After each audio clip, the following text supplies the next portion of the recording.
We were all created to cry. There is not a human on this planet that was not created to cry. It is one of the first things we do after birth. Hey, everybody, and welcome back to the Wednesdays with Watson podcast. So excited to have you here. If you have landed on this podcast for the first time, please like or follow the podcast. That just helps it come up in the algorithms for more people that need it. It is May of 2024. It is Mental Health Awareness Month, and I'm excited to bring you 2 episodes this month that will focus on mental health awareness. This first week, I am bringing to the microphone Lauren Starnes. Lauren is a physician's assistant who graduated from Lincoln Memorial University. She has over 10 years of experience as a PA in psychiatric medicine, and she is now working alongside, if you will, the things that she learned from Western medicine and helping us understand how outside of the medical system, or alongside of the medical system if need be, we can implement some things into our lives, including nervous system regulation, which helps increase capacity and helps healing, that are so simple. So today we're going to talk about when the body talks. And so many of us who have had trauma are deaf to the signals of things like thirst and hunger and exhaustion and all the things. And so Lauren comes and talks to us a little bit about that program. We talk about my experience in working in this program, When the Body Talks. And so let's drop into this conversation with Lauren Starnes. Okay, guys, we are here with one of my favorite people and part of Team Amy, if I am being honest with you. So we are here today with my friend and the founder of The Resilient Healer. Her name is Lauren Starnes. Lauren, welcome to the Wednesdays with Watson podcast. Hi, Amy. It's so good to be here with you. So, a lot of times on these podcast interviews, I get nervous. I am not nervous about this one because you are my friend and, as I mentioned, part of Team Amy and an integral part, I think, in what we're going to talk about today and helping me and on my healing journey. And so I wanted to start the podcast, and you may have expected that I was going to start it this way, but the reason why, besides just the wealth of knowledge that you're going to bring to us today during Mental Health Awareness Month in terms of nervous system regulation and just how our bodies hold trauma in general, I want to tell the listeners what started me on this journey of paying attention to my nervous system. As many of my listeners know, I've been in counseling for a long time, have used very effective trauma treatments like EMDR, all very heady stuff, as you and I talk about a lot of the cerebral stuff. But about a little over a year ago, so April was a year, I walked into your office because at that time you were working in psychiatry and you have, I think it's 12 years, right? Am I right about that in psychiatry? Almost. It's like 10. It's 10. Yeah, 10. So a decade in working in psychology. So you were the physician's assistant to my doctor, Dr. Grace. And by the way, this is a good time for me to mention that anything that Lauren says today is for educational and entertainment purposes only. Please do not implement any of these things that we're going to talk about today without consulting your doctor. But anyway, Lauren, back to you. I had been admitted to the hospital. I was burning the candle on all the ends. I was working 12-hour shifts at the emergency room, in school, just plus dealing with my own trauma, which unfortunately I have to wake up and decide to deal with every day. And I remember walking into your office about 15 pounds lighter than I am in this moment when we're talking on this Zoom interview. And I sat down and you sat down across from me and you didn't even know anything that was going on. And you said, Amy, if you don't figure out how to pay attention to what your body is telling you, you're not going to be here. Do you remember that day? I do. I remember that day very clearly. Can you tell us a little bit about it from your perspective? Yeah. It's not every day that you have those conversations with patients, right? Right. And there have been some big impact moments that I've had with certain patients where you touch this spot where it's like, you're going to die. Like, let's just have the uncomfortable, conversation and bring it in the room that like, this is not sustainable with life. Yeah. The choices you're making and the way you're treating your body, you're going to die. And, unfortunately, like those are conversations we need to have with people sometimes. And it was time for you and I to have that conversation. I'd known you a number of years, and I'd seen you go up and down through a lot of things, and I knew you were a resilient person, and I knew you were sliding down into some places where there's a level of getting lost that it's hard to come back from. Yeah. And there were some cascading things that were starting to happen where you were starting to have multiple organ systems that were starting to go offline. Right. It was far beyond just your nervous system being dysregulated. And that's scary. Yeah. And I'm grateful. Like, I remember looking at you like a deer in headlights thinking, because I felt like I had done not all the work, but I had continued to do work in a counselor's office. And that's important. I don't want our listeners to think that we are saying that it's an either or. You right. Still need to be doing that work, right? But I remember how that landed for me. And I think that had Dr. Grace told me that, I would have looked at him and walked out of there and continued as I were. But I remember looking at you saying, Lauren, I don't know how to do that. Like we call it a knower, and we're doing I'm still working with you, but that was broken. Everything in me was broken. Like there was no signals telling me. I had just spent 5 days in the hospital because I had just burned myself out working at the hospital and not taking care of myself. And I remember looking at you thinking, okay, she's serious, because guys, if you get the opportunity to work with Lauren, she is very, very kind and very, very sweet until she's not. Like when she wants to get something over to you, when there needs, but you were kind in that moment. But I remember the gravity of it. Mm-hmm. And at that time, you yourself were beginning to transition out of traditional Western medicine into doing your own thing, which was finding what you're doing now, which is called the Resilient Healer. And guys, we will give you all of the contact information for Lauren at the end of the podcast. But the reason why I asked you to come today is A, I just love talking to you, but B, that began a journey. And you told me at that point, you was like, Amy, I'm starting some programs, and the very first program I'm starting is called When the Body Talks. And so I joined that group. It was a group with about 6 or 8 of us, I think. And so what I want us to do today is kind of walk the listeners through what they would experience if they were going to join this program. Because guys, when I tell you that this has been a game changer for me, when I began to work inside this program called When the Body Talks, it really helped me understand that I needed to, and this is something I still deal with daily, get out of my head and begin to listen to what my body was talking and what my body was saying to me. Because Lauren, I wasn't feeling pain, right? I wasn't feeling anything. I was just going down in flames. And so I started When the Body Talks. And so I want you to kind of give us a little elevator pitch for that program first. And then I want to talk about the experience that I had going through that program and how effective it has been for me. Yeah, for sure. And I think kind of part of the elevator pitch is like kind of what you were just saying though, right? Which is there was this spot where your knowing was very off.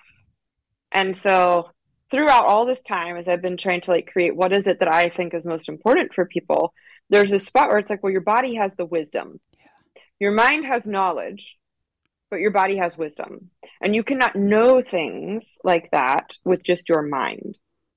And so it's this approach of rebalancing the whole system. Because like you said, I'm not saying we're not doing therapy or we're not doing counseling or we're not getting psychiatric medications when needed, right? I'm not saying we're not doing those things. But there has to be a rebalancing. And if we continue those things, unfortunately, let's just go ahead and talk about the negative of all of those things.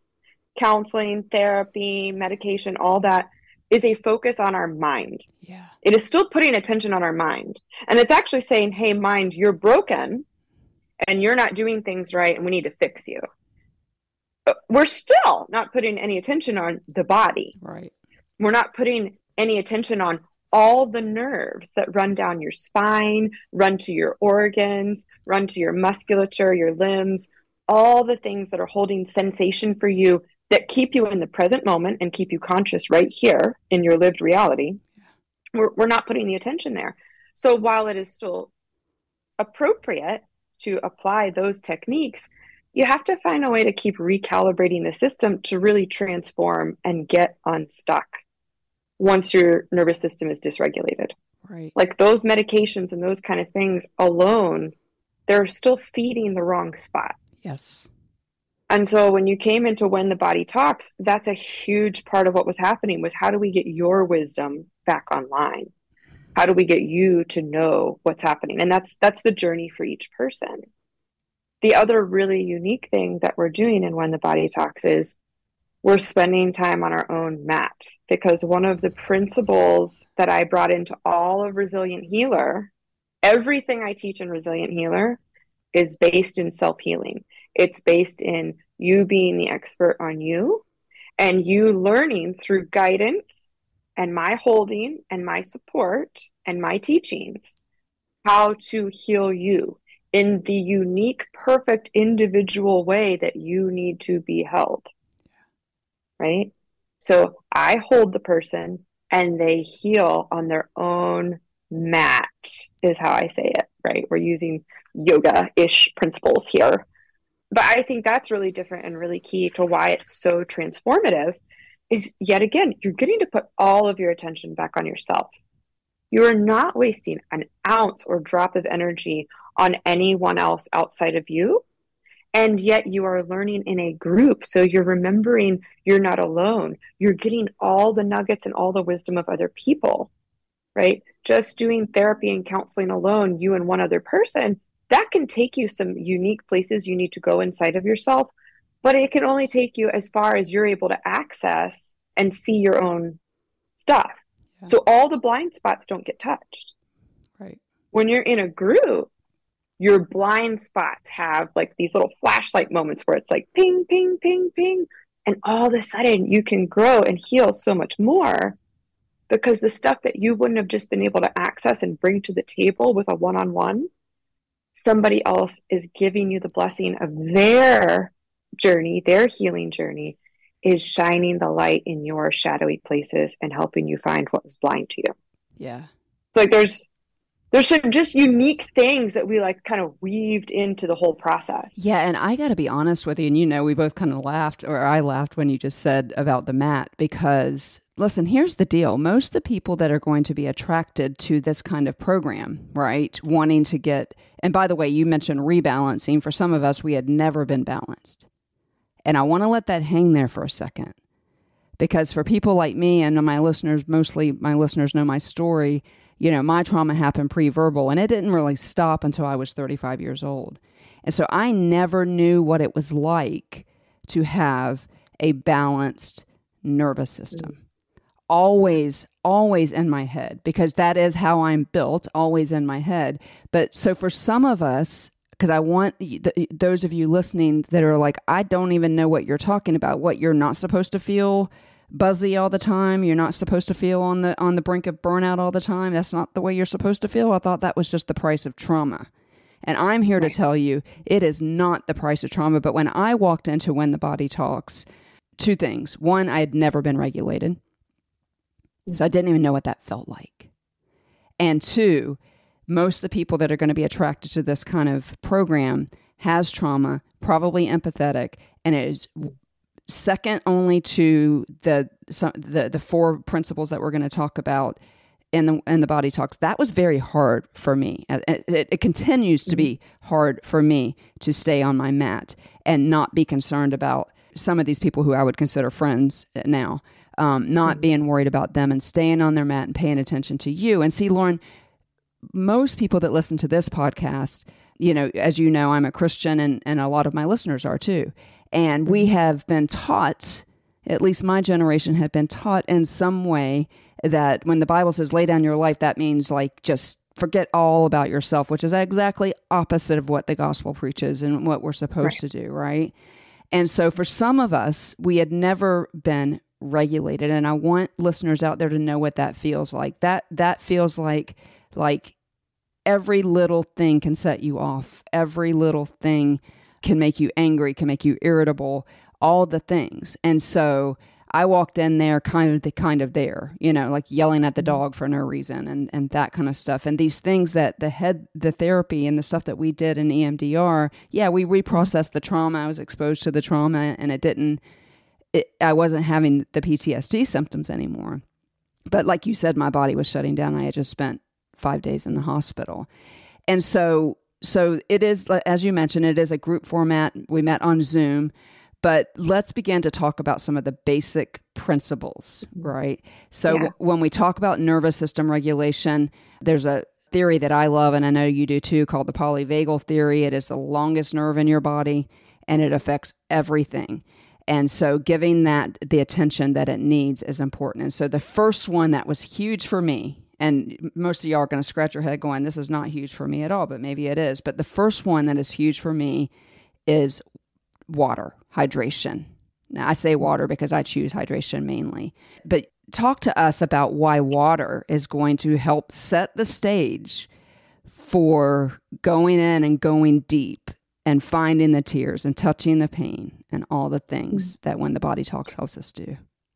So the beginning of When the Body Talks is about trying to help down regulate your nervous system a little bit to the spot where you can begin to meet your foundational needs. It is impossible to get out of survival mode if you do not know how to meet your foundational needs. And like you said, like you just kind of brought up, some people have never known this. This is not, so like your body has the wisdom of knowing what it needs, but you may not have ever had the lived experience of these things. And so it can be groundbreaking to be like, oh, I don't even understand what it means to be thirsty. Right. Like I'm not sure what that signal feels like. And so the beginning of the journey is learning to lay a solid foundation of meeting your body's needs, of saying, it is safe to be here and exist in this body. It is safe. I see you. I hear you. I'm going to take care of the basic things you need.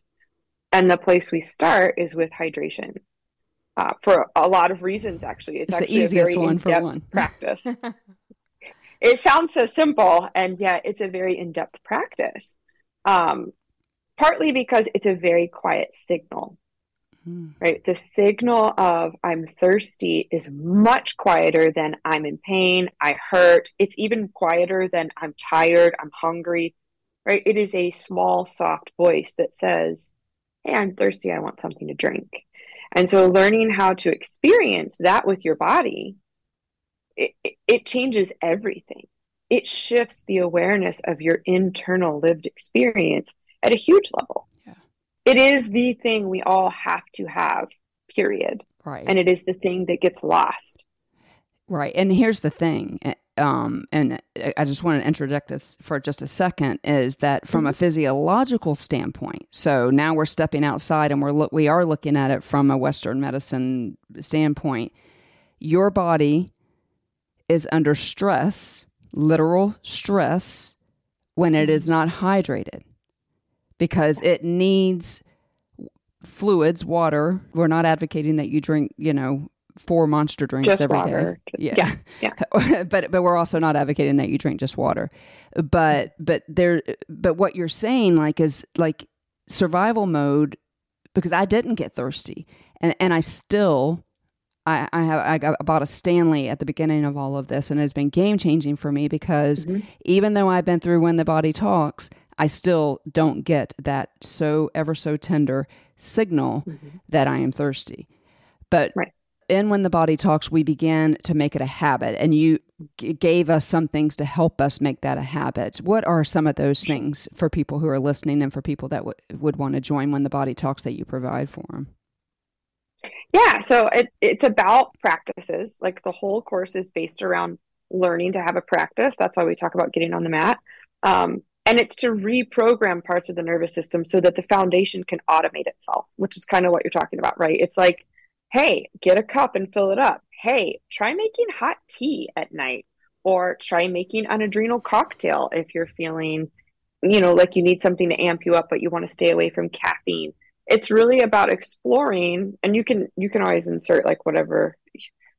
You probably know which parts of this course like jumped off the most at you. Like I have my ideas, but No, keep talking. I will absolutely interject. But yeah. Yeah, so it's really about trying to reprogram yourself to have the foundations that you may not have gotten as a child, as a young person, that you may not experience, that your body may not feel. And so if having a nice cup helps you, do that. If setting an alarm every hour helps you, do that. Try to keep a log. Like the number one thing I push people towards at the beginning of their practice is being accountable for writing it down. Write down how many things that you drank that day. Was it water? Was it, Gatorade? Was it herbal tea? What was it? Was it coffee? Was it soda? When did you drink it? How much did you drink? Learning to really build that awareness is the first step that you have to take in being able to rewire your automation. Yeah. Because the idea is you do want it to be automated. You want to just automatically grab the Stanley and know, hey, I've got my Stanley cup for the day. I am going to take care of this need because my body needs to be hydrated to get out of survival, to have enough hydration for all those organ systems that we were talking about to actually function appropriately. Because we're not just looking at the nervous system. The nervous system is what pulls together every other system that makes you function. Right. And so it's about redoing that, but we break it down into really basic steps like, hey, do you have a cup that you like to drink out of? What's the first thing that you do every day? I really believe in whatever you do the first 30 minutes of your day, you're always going to get to, right? Everybody gets to the first thing they do every day. I want to stop there because that is a freaking mic drop. Okay, so say that to me. Say that for them again, because this has been game changing for me. Say that again. Okay. This is truth right here. 100% true. You will always get to the first thing you do every day. Right. And so you have to choose well. Right. And for me, like Lauren, I'm on thyroid medication that says on the bottle, drink with a full cup of water. And before implementing, I'm always going to get to the first thing I do every day. Again, back to my Stanley sitting right by my bed. I drink as much as I can before I undo all of that with 45 cups of coffee, which I still need to work on. But I do think that what inside When the Body Talks, what you talked about is helpful for this, because guys, here's the deal. If your body is under physiological stress because you're not hydrated, and it's like a crescendo effect, like Lauren said in your office that day, like my organ systems were shutting down because I wasn't listening to the basic signals that my body was giving. And so hydration, in whatever way you choose to do that, Lauren mentioned adrenal gland cocktails, and you can Google that, and there's a bunch that you can do. Now, I did find, and this is the thing that I love about working with you, Lauren, is like, here are some suggestions. You need to hydrate. That's not a suggestion, but an adrenal gland cocktail was one of your suggestions, right? And I tried the adrenal gland cocktails, and it was a no for me. Because it made my heart race, and it did all the other things. Some of the other people in our group, it was like I could run a marathon after I drank an adrenal gland cocktail. But the point, and this first point of When the Body Talks, is Lauren wants it to be, she wants to remove the barriers. And so she provides opportunity for you, and by way of that group. And so we spend the whole first month on hydration. Mm-hmm. We met, you'll have to tell me if it's different now, but I think did we meet every week or did we meet every other week? No, we met every week. So in When the Body Talks, we meet every week. That's a weekly group call. Each week there are new teaching lessons that get put into the group. It's got a private group that you work in, and all the guides and material gets put in there. And so we go through hydration, we go through feeding, we go through sleep, we go through movement, and we have those as the 4 foundational pillars that we're working on. And then we have weekly group calls to talk out how are those practices going? What are you learning? What do you see? What's new for you? What's confusing for you? Where are you frustrated? Yeah. And it's something where we're really guiding the whole journey. It's a very tight-knit, kind of deep dive. Right. And opportunity. I found as we move into the next one, which is feeding, I found that, so there's something that those of us in this profession call the window of tolerance. Some people call it capacity. Some people call it basically your ability to deal. It is the reason why trauma for the same event, traumatic event for one person may not be traumatic for another person, because this window of tolerance is your nervous system's ability to handle, to hold these events, right? And so I found, okay, so the first month I was like, okay, got this. Drinking, I got this. I got my Stanley. I'm getting on the meetings every week saying, hey, I'm good. I'm drinking, half my body weight in fluids. I'm good. Month 2 comes around, which is where I knew I would struggle. And this is where we focus on feeding, right? Yeah. So talk to us a little bit about that and how that helps, again, with the idea being, because we are moving towards a second program that Lauren has called BASE, where you're beginning to realize the expansion of that nervous system, realize the expansion of that window of tolerance. And so feeding was the next thing, which is a struggle for a lot of us on either end of the spectrum. For me, it was actually putting food into my body. For others, it's probably putting the wrong food. For some, it might be putting too much food. How does proper feeding help us increase our capacity, heal our nervous system, listen to our body so that we can go deep and begin to deal for real with some of our trauma? Yeah. So there's some parts that are kind of still similar. Like we start with water, because it's about meeting a need so that your body can start to feel safe, right? And we can turn off survival mode, because we've got to get out of survival mode. So feeding yourself is always going to help turn off survival mode. You have sensors all over that are picking up on your blood sugar, and when it's too low, your brain runs on sugar, only sugar. Everything needs a consistent blood sugar. And so when you are not feeding your body, you are not nourishing it, and you are not allowing the nervous system to settle and be in a state of safety to turn off the survival and go into conscious presence. So it's always coming back to that. But some other unique things that come up with feeding are things like understanding what's a yes and a no. And that's what you kind of talked about even with the adrenal cocktail, right? This is a yes for me, this is a no for me. And this is based on my body, this body, the one I live in. It is not based on a diet that was prescribed by some program, board, certification. It is based on the lived experience that I'm having. And I know these things are a yes and these things are a no. These are foods I might have allergies to. These are things that might not be good for me. And you start to learn, how do I nourish my body? And part of nourishment is also loving it, right? Not putting things inside of it that make it feel bad.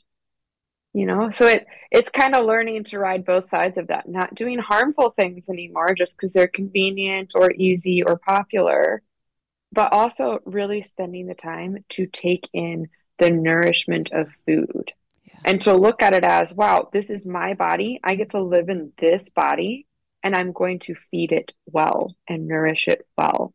Right. It's not just the diet approach. The diet approach is also somewhat like mental. Right. Yeah.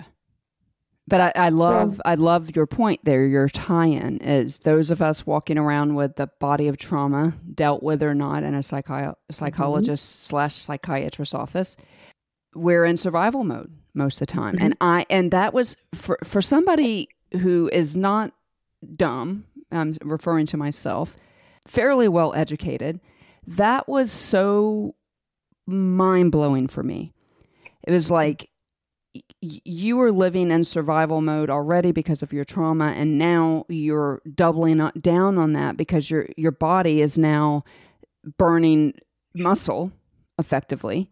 And I will say we did this When the Body Talks about a year ago, and I was being threatened by doctors at that point. They were talking feeding tubes. They were talking all hospitalization for an eating disorder. They were talking about all the things.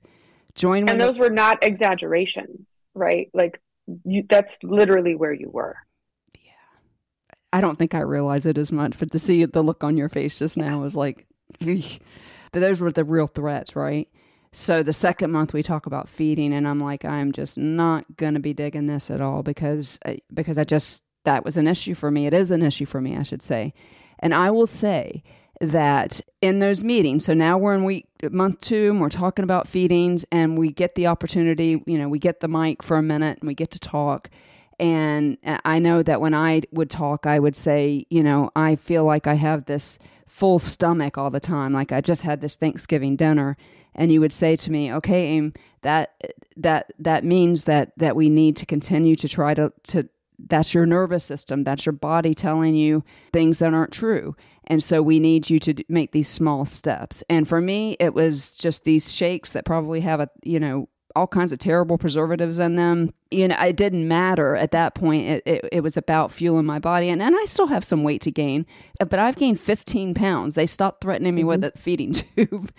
But I never, again, having never really had a regulated nervous system and living in a paradigm of if I just work harder, if I just pray harder, if I just this harder, if I just insert the blank, I'm going to be fine. I never paid attention to the vessel that was going to get me to all those things that I wanted to do in terms of helping people and living my life and living above the trauma.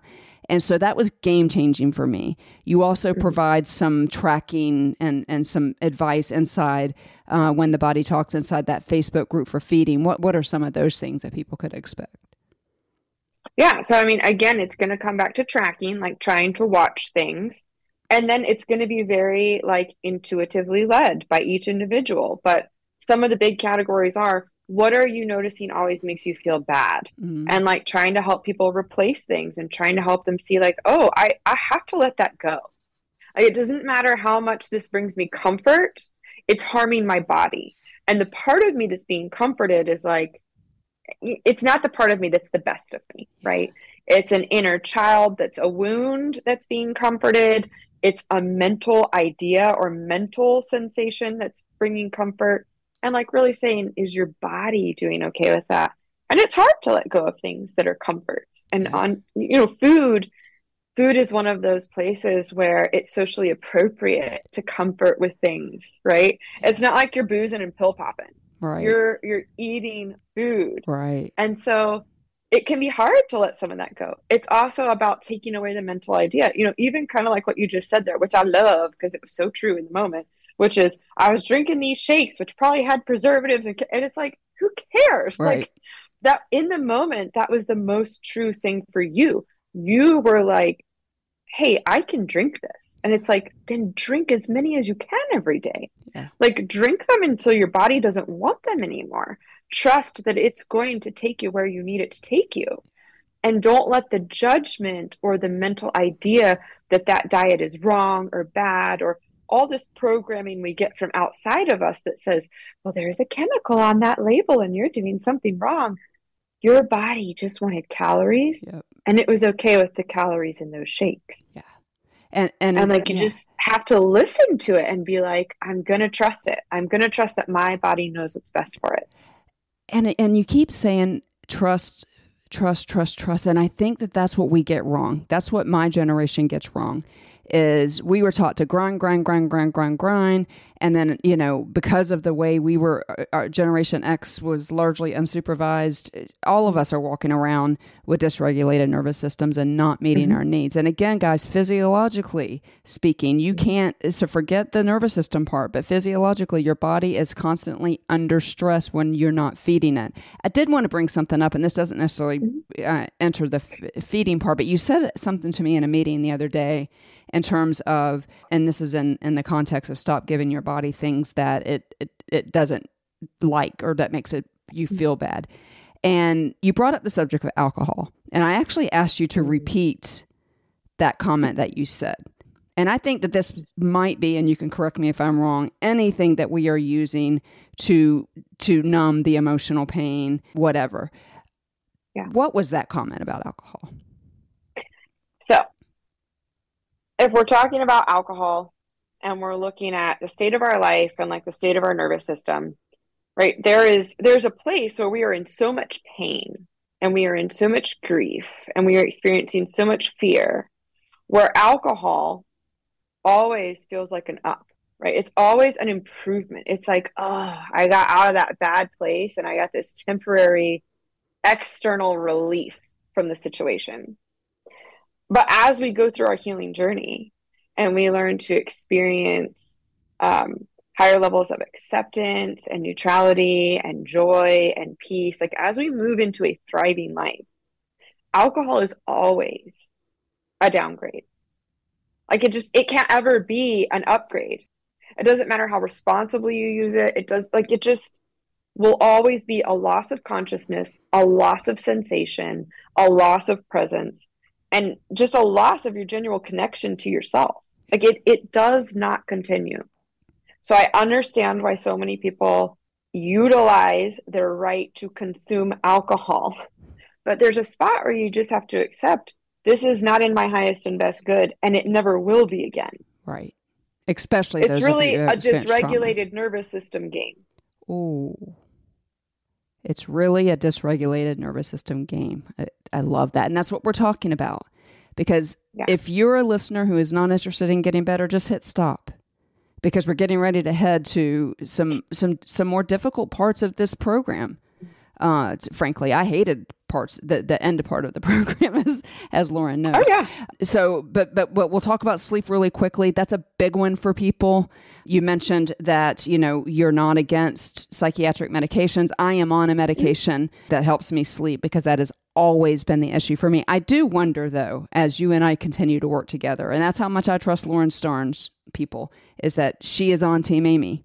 When I graduate and get Dr. Watson, if I get a chance to be behind a microphone, it would be thanks to Lauren Starnes, who is part of Team Amy, because when you live a life full of trauma like I have, you need a team of people that are going to help you out. And so anyway, I go back to sleep. That has always been a problem for me. I'm really interested, though, because one of my goals, not because I think there's a problem with being on medication, but one of my goals is to lay my head down on my pillow at night, like what I perceive normal people to be, and go to sleep without the aid of medication. So this part of When the Body Talks course for me, I was always kind of relatively silent because I do get very good sleep because of my medication. However, that was not always true. And that's actually what ended me in the hospital about 15 years ago, because I just wasn't sleeping because I was having terrible PTSD flashbacks and all the things. There are a lot of reasons why people don't get a lot of rest, though. It's not just the reason why a dysregulated nervous system. I know, but I want to hear you tell us why rest matters when it comes to regulating your nervous system. Oh man. So like I said, so many things. I love these topics because they sound like they're going to be simple. And then it's like, oh, it can go so many places. One of the key parts of sleep is that it is your rest and recovery mode, right? Like we have to live sustainable lives, and it is not sustainable to keep going and not give all these organ systems and all these parts of us, and namely our nervous system and even our brain, right? This was a body focused course, but like even our mind, it requires sleep. It requires this time to go under and recover and repair. And that is where we get our resiliency from, is we have to have these different phases where we're allowing the things that make us sustainable. Yeah. And sleep is a hard one to work with because it has a level of unconsciousness to it, right? Yeah. You cannot, that's the whole point, is you're going to go unconscious and you're going to fall under the slumber of sleep. And so it can be really difficult to try to get your body to get on track with that. And you have to use a lot of monitoring and a lot of tracking. You and I have talked on and on and on about our Oura rings. I love any kind of tracking device that you're willing to use to help you get data to analyze the places where you can improve your automations around sleep. Yeah. And this is all kind of tying back in, but it's like, what do you do right before bed and what do you do right after bed? This is kind of like the first thing. You will always get to the first thing you do every day. What are the things you're doing right before you go to sleep and right as you wake up that help to set the stage for having a good relationship to sleep, to having a good relationship to how you go down and relax and feel safe? Yeah. And it's all coming back to safety. Right. And people who are listening to this who have experienced trauma understand that, because, is particularly if you're diagnosed with PTSD, by definition, your safety has been compromised. And, for sure. And so sleep is an issue with a lot of people because of that. But yeah, we laugh all the time that we're not sponsored by the Oura Ring, nor do we want to be. But the Oura Ring is not inexpensive. However, there are other tracking methods that you can use, apps on your phone. There's one app on your phone. I don't know what it's called, but you literally put the phone near you. I'm not a big fan of that just because of all the stuff that might be emitting into your brain, but you put the phone near you where it will pick up movement and stuff like that.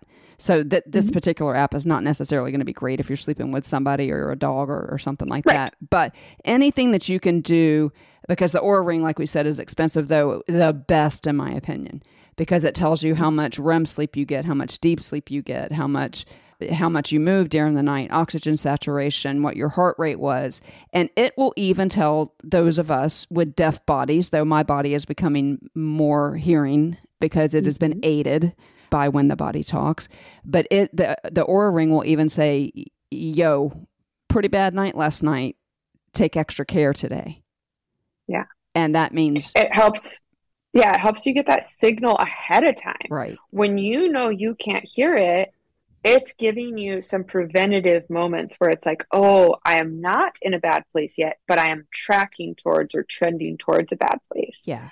So it teaches you how to rewire yourself and be like, oh, this sensation right here, this is actually what's happening right before I go off the ledge. So I can start to pay attention to this. Right. And so I understand those are the people out there listening who have terrible insomnia. And one of the things that I wanted to cover in this podcast, and this is a good place to do it, that you overall say to me often is neutralize all the fears, right? Most people have insomnia because they're worried about something or whatever. And you taught me, like, I remember telling you, Lauren, I'm afraid I'm going to live in my car. And so I'm not sleeping at night because of that. And you're like, okay, well, let's go there. And you shared a funny story with me, like how, like Amy, I literally have a car that I could live on. I've gone there.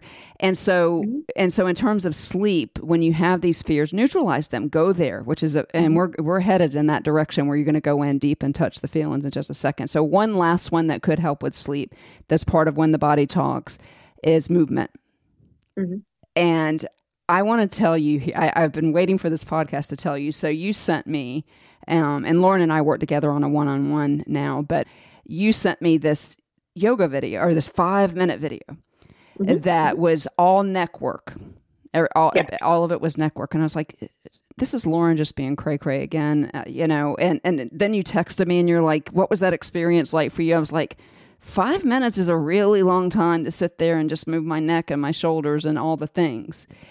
And so then I started to do it, and now I'm up to doing that a couple times a day.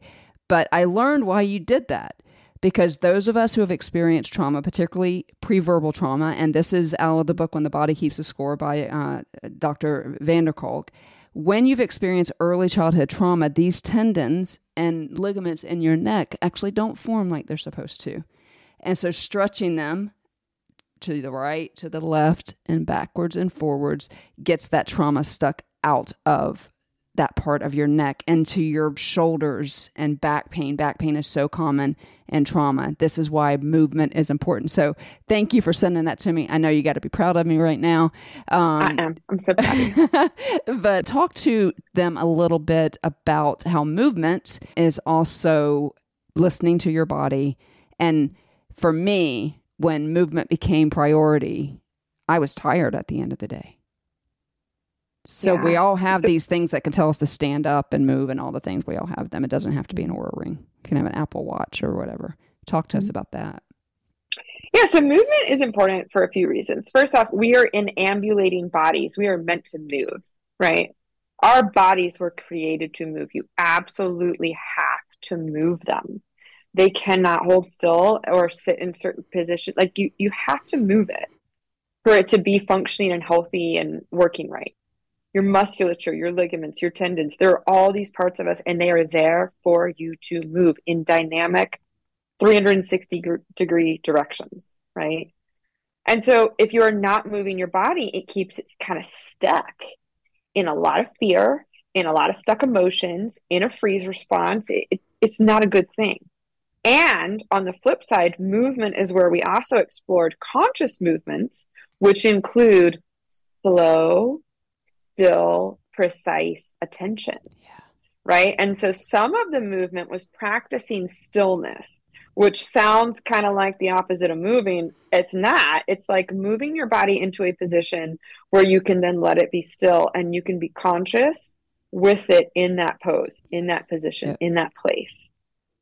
Learning to walk slowly and gently, not running, not power walking. There's no adrenaline, there's no dopamine high.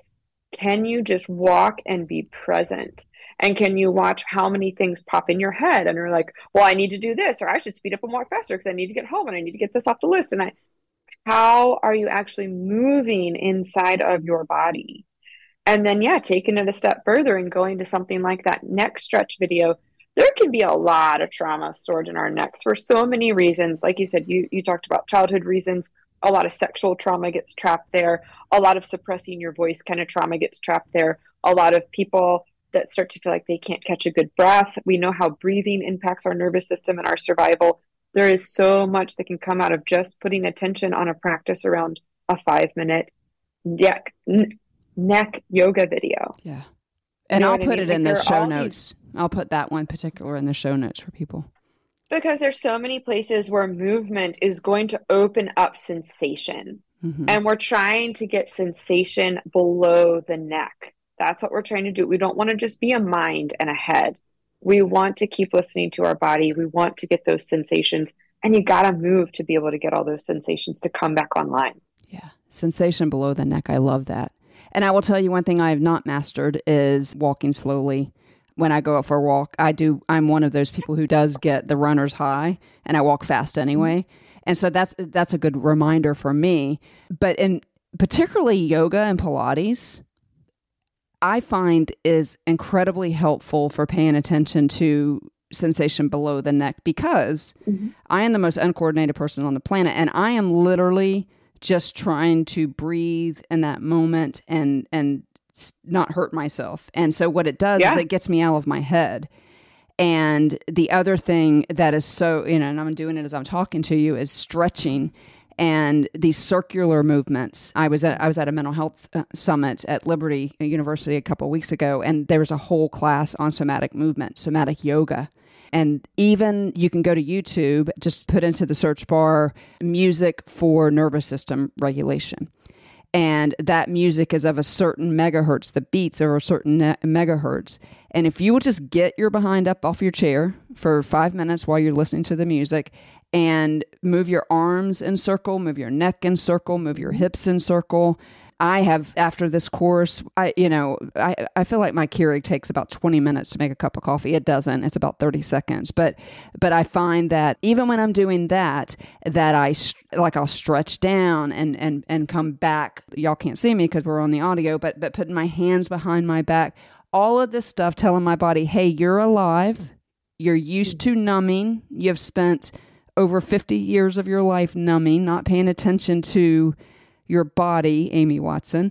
And so let's get up and make priority the first thing that you do every day, which for me, since the body talks, for the movement in particular, is stretching when I'm making my coffee, stretching when I'm in the shower. When my ring, back to the Oura ring for a second, it'll be like, yo, you're stressed, you need to figure something out. Pulling up that YouTube channel, because I realize that I'm going to have to work for the rest of my life, as all humans will have to, whether you have trauma or not, especially women, I think. I don't have any scientific proof for that, but especially women need to take care and listen to our bodies. Like you said, we are made to move.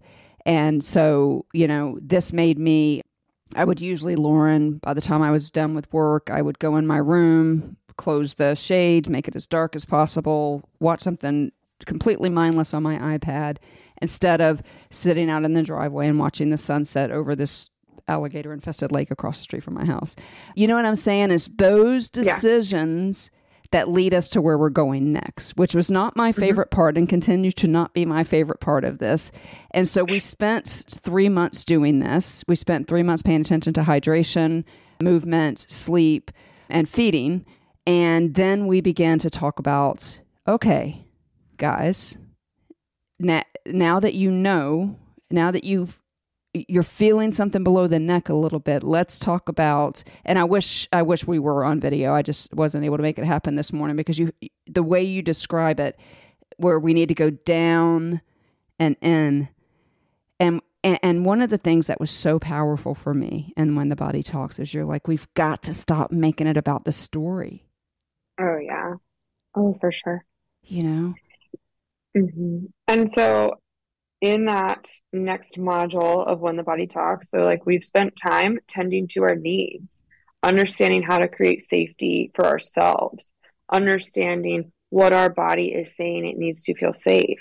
And once we have established safety and understanding our needs, then we go in and we try to find the things that are stuck that need to come out.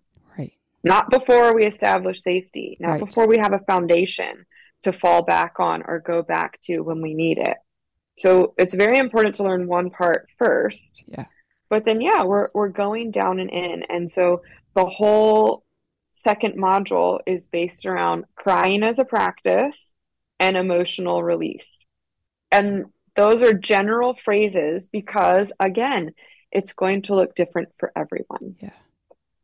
But it's coming back to the principle of your trauma is stored in your tissues. So your body is the faithful servant carrying around everything that terrified you to a point where you could not feel it in the present moment. And it said, hey, I've got this. I'm going to hold on to it for you until later. And it just keeps doing that and doing that and doing that. And a lot of times when we get stuck in a chronic state of dysregulation and stress, we don't go back in and feel it.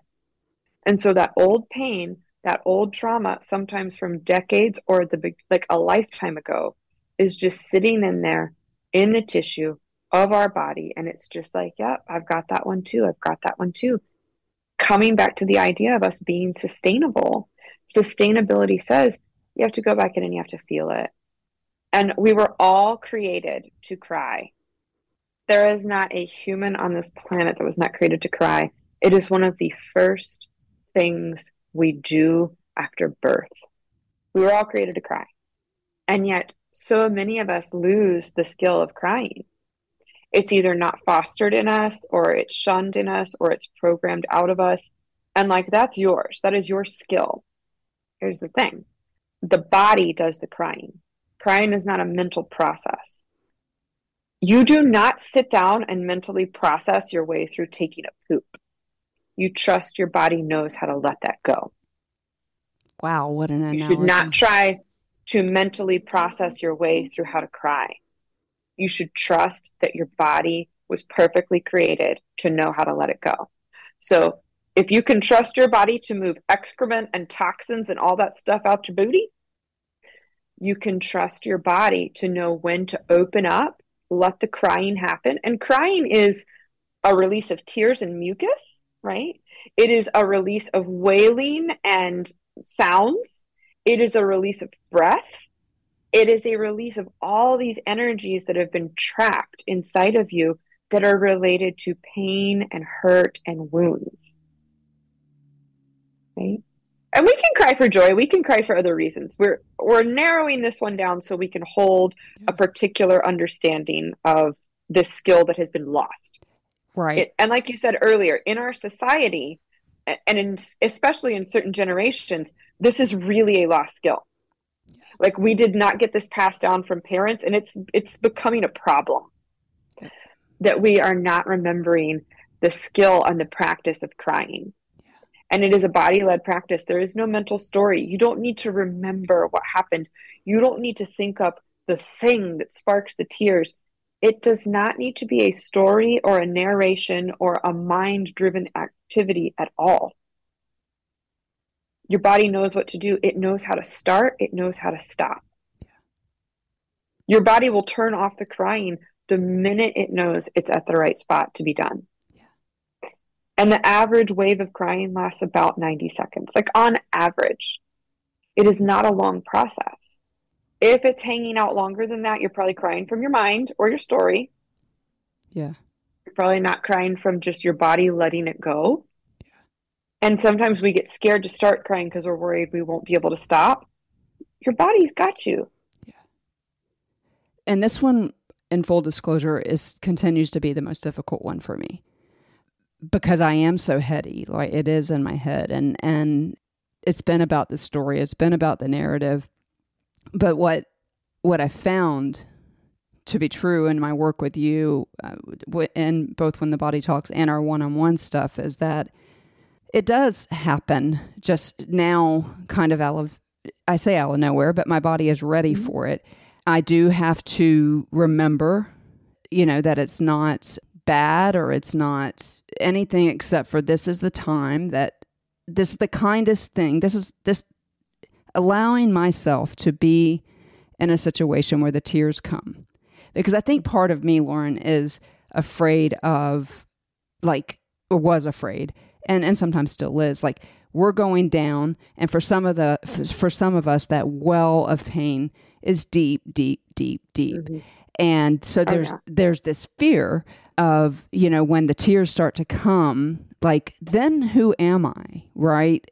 If I'm not walking around with, and this is where I want to get to, guys, if you don't have a desire to get better, turn off the podcast. Don't listen to this podcast ever, because you have to have that desire. And I desire to want to get better. I don't want to cry. I don't want this practice of crying, but I want to get better. And my body, more importantly, is saying it's time.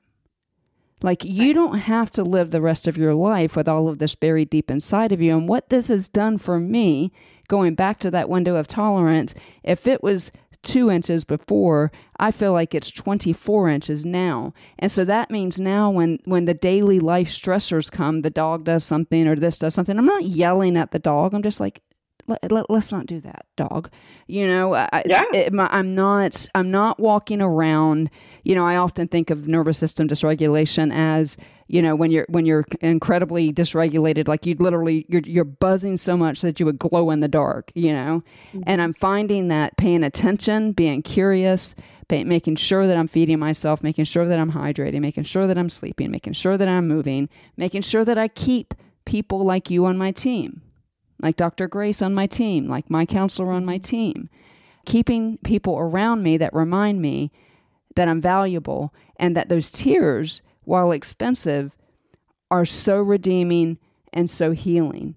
And so towards the very end of When the Body Talks, my body woke up, and you and I had this experience where I began to react in fear and in anger, and we both understood that. And I want listeners to understand that if you or somebody you love is constantly operating out of fear and out of anger, I love how you explain that, Lauren, how fear and anger is a shell over what we need to get rid of for tears to occur. And so find a healthy outlet to deal with that fear and with that anger. I was telling you the other day on a meeting that I remember one time I was so mad that I took a baseball bat to an orange tree, and you were like, the actual tree? I'm like, no, the oranges. Didn't hit the actual tree, just the oranges. But yeah, if you're unable to cry, because I know some of y'all are going to message me and go, I can't cry. Right. Then a program like this, and this episode has certainly been to highlight Lauren's program, but more importantly, both of us want everybody that's listening to us to know that you don't have to live in a dysregulated nervous system. You don't have to live in your head. You don't have to have the experience that I had where you walk into a doctor's office and somebody you trust says, if you don't change, you're going to die. And we're not overstating the importance of a regulated nervous system when we say that. Right. And Dr. Diane Langberg, who is one of my favorites, says these are the elements that you need when you talk about dealing with trauma: time, tears, and telling. Notice she has the tears in the middle before you begin to deal with the narrative. And so this is an incredible program. I'm going to put all of Lauren's information in the show notes. She has done something that is so remarkable and so admirable in stepping away from her career in medicine to help people understand that this body-focused work, body-focused trauma work, body-focused work, period, saves lives. Oh, sure. That's not hyperbole when I say that. It saves lives in more than one way. It helps us to live our lives healthfully, because I got news for all of you guys. If you don't pay attention to this stuff, your body's going to start paying attention to you. And you're going to end up in the hospital like I did. You're going to get threatened with things like feeding tubes. You're going to get threatened with things like being Baker acted. You can't continue to ignore your body. And if you don't feel it right now, if you don't feel anything in your body, and then you go, this podcast isn't for me because I don't feel dysregulated, you are our target on this podcast. Because you should, as a human being, right, Lauren, be feeling something regardless. You should always be feeling. You should have sensation. And yeah, I mean, that's really just what it kind of came down to. I didn't hate my job in psychiatry, but like, it was never going to serve people in the way that I think they need to be served. It's never going to rebalance the bigger system. You know, we've been kind of talking about that with the nervous system, but like, our nervous systems are always connected to other people at a societal level. Like, we're always there's emotional contagion that sets off each other and sets off other things. And there's got to be a balance to the system. It is not that I demonize my psychiatry work or my medicine work or prescriptions or those kind of things. It's just, there's not enough of the balancing. And I'm like, I need to put my attention and focus here on the balancing of what we need to be bringing back that makes the whole thing work better, because the whole system is getting a little off kilter. And in fairness to you, you tried to do both at the same time. I know every time I saw you. Oh yeah, for a while. Every time I saw you, and even that day in your office, it was like, okay, we can. I can take your blood pressure and read the PTSD, PSL-5, and all the forms that you have to fill out. None of those forms, though, talk about some of these things, right? We're looking for the head stuff. I've got the DSM somewhere around here, which we both hate. Oh. So again, not demonizing psychiatry, not demonizing even the DSM, even though we kind of are. And for those of you who don't know, that's just this big fat book that gives doctors a way to give you a diagnosis and bill insurance companies. But to live a life abundantly and then live a life of freedom, these principles of hydration, feeding, rest, movement, and just paying attention to what your body is saying to you. Like, yes, that is huge. And if you want to be on the road to healing, and people who listen to this podcast do, then I would highly recommend, it doesn't matter where you are. I know I have a lot of listeners in New Zealand at the time, maybe interesting on that, but it doesn't matter where you are. You can work with Lauren. The When the Body Talks is a 4-month program. And very affordable, guys, especially for what it does. And so I'm here as a testament, as a client of Lauren's, to say that I had something like 100 episodes of this podcast where I've just talked about trauma, and we never talked about, I mean, I referenced When the Body Keeps the Score by Vanderkolk a bunch, but we never have talked about on this podcast about the importance of taking care of, like you said, below the shoulders. And so I'm going to put all of Lauren's information in the show notes. These groups are held in a container on a private Facebook group. And so there's prompts and all the things. And so if you are interested, please reach out to her or reach out to me, and I will get you in contact with her. But it is, go ahead and give us your contact information. It's resilient-healer.com. Okay. That's the website. You can get my phone number, my email, all my stuff off there. Okay. And Lauren also, I would love it. Yeah. And she also has a great presence on Instagram, providing some really good contact there. And so I will put all of that in the show notes. But we are in the middle of mental health, or beginning a mental health awareness month. And I couldn't think of a better way to kick it off than to not talk about mental things, but to talk about body things that in turn make your head clear. And Lauren, when I tell you that my head, like in my head space in terms of my everyday life, being more present, being less foggy minded for, some of the things that happen when you have trauma, that amnesia that you sometimes have, most of that has just been improved. And when it's not, I know, I haven't done one of those 4 things today. Yeah. And so Lauren, thank you for being here. I always give the mic to my guests at the very end. And so parting words to people out there listening is all yours, my friend. Oh, so perfect. So I would just say that when it comes to mental health, because that is the theme going on here, and it is one of the themes of where my work is headed more and more, is just there's a difference between focusing on mental health and putting it all towards the mental diseases we talk about, and focusing on mental health in the totality of us. And the best thing I see people do for their mental health is start to incorporate more of their body.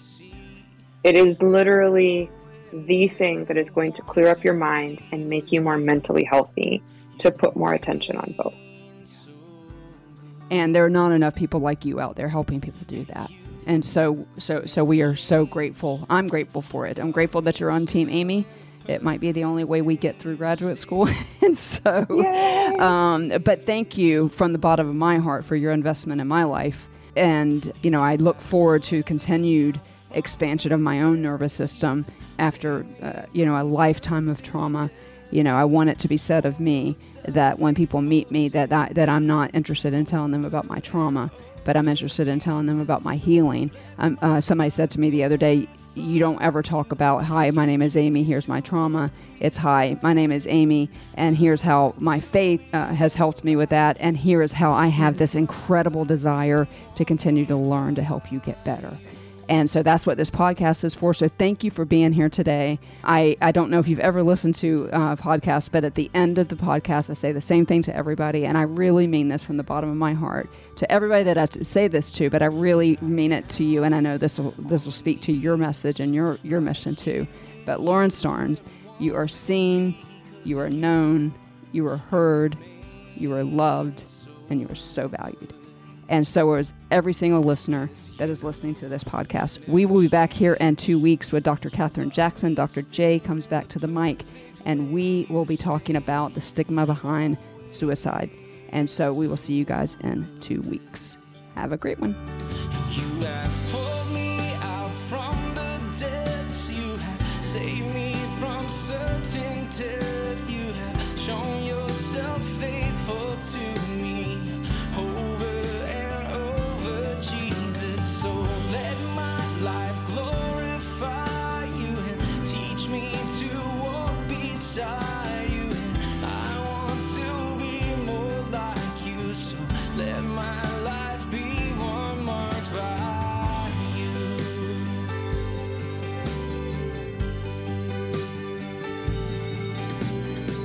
And when my hope is fading and when worries do assail me, I will remember how you never fail me. You have pulled me out from the depths. You have saved me